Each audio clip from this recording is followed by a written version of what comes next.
Excuse me, are you Filipino? Yes, of course. 100% Filipino.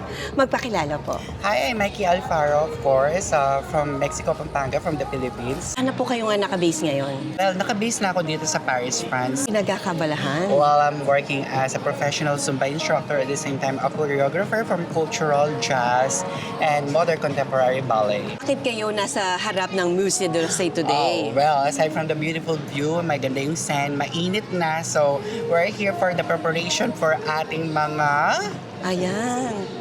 Ito sila. yan. representative ng Pilipinas para sa Asian pop culture. So, we are the delegates of the Philippines. So, we are 14 countries na maglaban-laban. And we're preparing for this cultural presentations. Are the from North, from Luzon. So, they are the Parol Festival.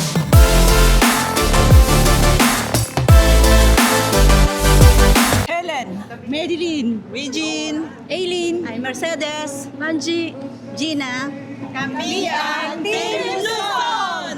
Ano pa pangalan ng dance na pinorform niyo?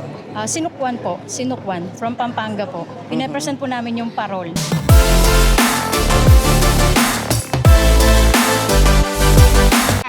Maria Luisa, Jenny, Giselle, Cami, Aurora, Riza. Ja. Milen. Kami ang Team Visayas! Ipe-perform po namin yung sinulog po from Cebu po, Visayas.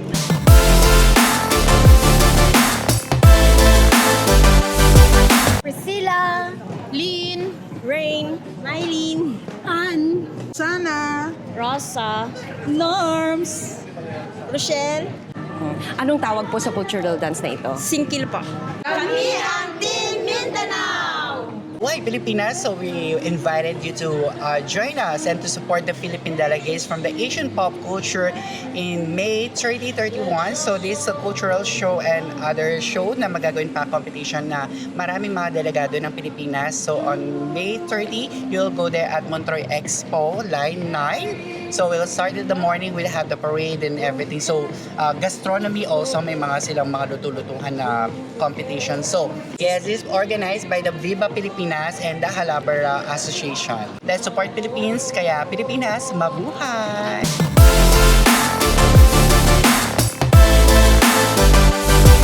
Kita-kita tayo sa May 30 and 31 at Asian Pop Culture Festival dito sa Paris, France. Hatid sa atin yan ng Halabara Association, Viva Pilipinas, dahil ready na ang Team Pilipinas!